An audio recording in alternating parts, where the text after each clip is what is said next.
Yo, what's up YouTube? My name is Joystick Overwatch. I have a brand new video for you today, but first I want to let you know that I am a full-time streamer on twitch.tv/joystickow. I'll have links for that in the description. If you want the greatest content, you want more content, just hop over to my stream. Make sure to drop a follow, say hi in the chat. Love to get to know you guys on YouTube, and I hope to see you guys in the next video.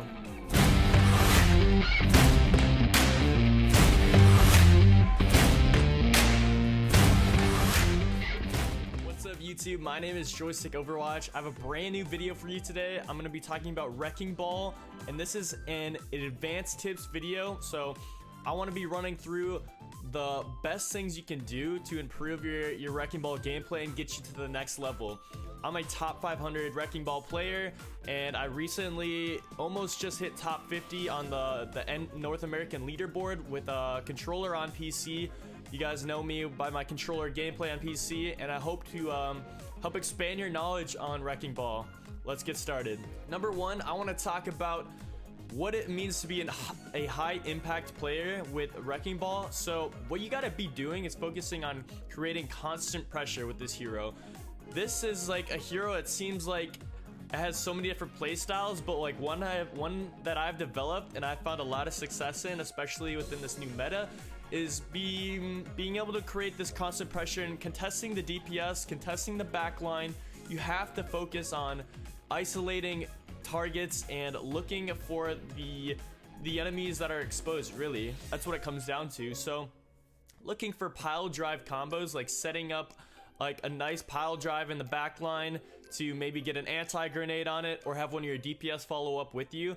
That is that constant pressure that I'm talking about. You're creating space at the same time by opening up the map as like a main tank presence almost. So the best way to like focus on creating that pressure though is to like scout out the opposition first and see like what you're dealing with, because like what I like to do is like I like to take space right away, and then I like to see like where the enemies are, and sometimes I have to like either stay on point to force point, so like to pull people back and then go in, or like I take space and take a flank or something, and then I will sneakily go in and go for a pile drive and communicate to my team that I'm going in so they can follow up on the damage, right?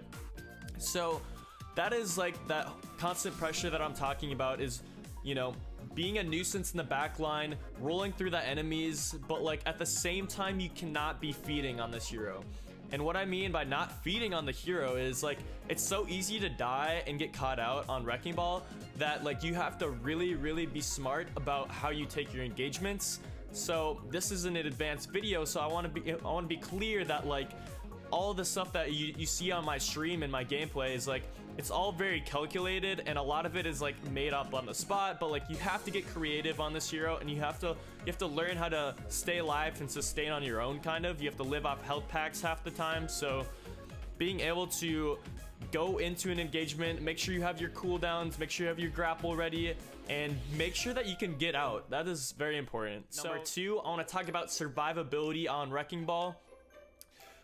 Make sure that you always have grappling hook, because really, if you don't have grapple, then you're basically gonna get caught out and you're gonna be stuck in a situation. Your grapple is your best friend on Wrecking Ball, and you gotta make sure that like before you take an engagement that you have it ready, so when you swing in and use a couple cooldowns, you already have it back in a few seconds, right? So you kind of have to like make sure you sustain long enough within the fight itself to have grapple to get out. So pile driving multiple targets is really good to survive, because the more targets that you pile drive, the more shields you gain when you pop your shields. Your over shields is basically what it is, and you get like a ton of HP. Sometimes if you pile drive like multiple, you can get up to like an extra 500 something HP, and that's like part of that survivability. But you got to get creative when you play Wrecking Ball. Like you can't always be taking the same like approach to every fight. That's the thing you have to learn, and it takes a little bit of trial by error with learning this hero, is that you have to like get creative, maybe take the high ground before you go in, or like maybe take the flank before you go in. Like you gotta be like unpredictable as Wrecking Ball, and that's what makes the best Wrecking Ball players, is like you never really know where he's gonna be, and you never really know where he's gonna like hit you from. That's the thing. So with that, you can like isolate the targets if you get really creative, right? If you're able to boop enemies out of position or like pile drive them out of position, you're isolating targets and creating space for your DPS to follow up with damage.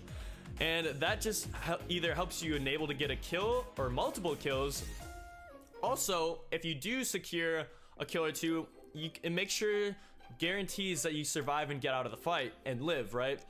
The best ball players usually never really have that many deaths.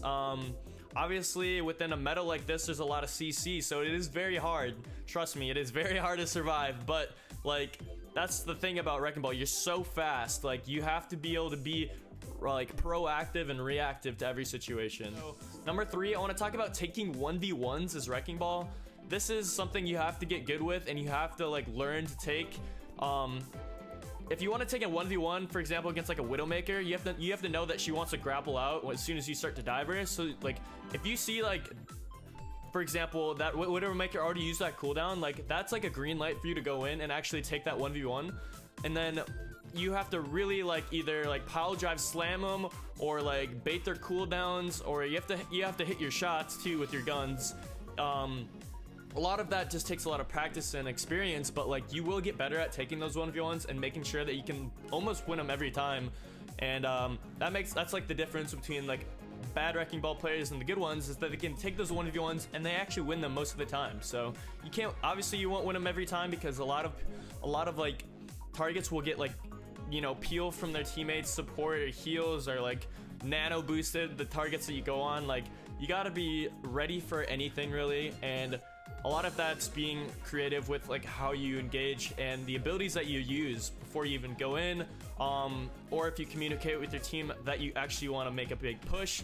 Like, you have to like be ready for almost anything. So at the same time, don't do everything like the same way too. I said this earlier, but like, make sure that you're being creative, make sure that you're, you know, either grappling high, or like make sure you're grappling like, or like fast, like low. Like, there's like little things that you can do to change up your way you go in. So like, always be aware of like how you approach the engagement, and you know, have some fun with it. And then you don't really need to like, you don't need any like specific like rollouts or anything. It really just comes down to looking at the map geometry and how you can like loop around the map and stuff, and you'll get used to that, and you'll get better with it with every game you play. So, number 4, I want to talk about the minefield usage.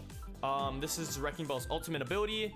I'd like to grapple high and drop mines high in the air to make sure you maximize the radius of the minefield itself, to make sure you get the most value. Maybe catch out like a target, like a tracer, or you maybe even can secure kills on tanks. But make sure you're grappling high and then pile driving so that the targets like fly up into the air and then land back on those mines, so you can maybe get a kill or two. Obviously, minefield is pretty hard to use in this meta. It's actually not hard to dodge a minefield, but like well placed and, you know, good positioning with the minefield, you can definitely get kills with it still. So just making sure that you use minefield to either like zone out an area or zone out the point is also a good usage of it, because like sometimes I was able to cap like a point. I made a team C9 one time just because I had minefield all over the point, all over the objective, and they didn't even want to touch it. They're just so worried they're gonna get hit by mines, right? So you can use it in like a zoning essence as well. So don't be afraid to use it like that. But also make sure you're always looking to roll your targets back into the minefield. That's also really important. If you see a minefield that's like not that great place, but there's targets around it, like try to loop back around and surprise an enemy by booping him back into that placement of the minefield, and you might be able to secure a kill or two. So thing number 5, I want to talk about compositions. I mentioned this in my first Wrecking Ball video, but like the meta has changed now. Double shield is gone, so I want to talk about what I think is the best Wrecking Ball composition. I think right now Wrecking Ball and Roadhog, which is like the classic hog and ball thing, is really strong just because you're able to boop targets out of position, boop them high in the air, and your Roadhog can land that nice hook onto the targets. I think that's just a classic one at this point. And then Ball Winston's okay. Winston is just like a rough hero right now with all the damage output, but like Winston Ball isn't terrible. It's pretty good on control maps actually. So If you want to run that, that's great too. Ball Zarya is decent because you know you can get that extra bubble while you're going in. So I like that composition. Not optimal, but it can work if you have like a good Zarya player. And then regarding all the other tanks, Reinhardt's not great with ball. It's just kind of a weird synergy. Orisa, Sigma, also the same thing. Those are like stationary tanks and want to like just move in as a unit, while ball kind of wants to like create the chaos and like set up a flank and set up a backline engagement. So I would avoid Reinhardt, Orisa, Sigma with ball. D.Va is kind of a questionable hero. You would think like D.Va would be pretty good with ball. In essence, maybe if the meta changes a little bit, but D.Va is just not a great hero in general, so I would avoid picking D.Va in your ranked games if any possible. She's kind of an ult battery and doesn't really, you know, help ball in too much of the engagement as it is. So that's gonna wrap up this video. Thank you guys for watching. I hope you guys are enjoying the YouTube content, the educational content. Make sure you check out my YouTube streams. I'm trying to become a Twitch partner. That is my main goal right now, and expanding the YouTube as much as possible. So if you guys could support me on Twitch, that would be amazing. I got links for that in the description, and I will hope to see you guys in the next video.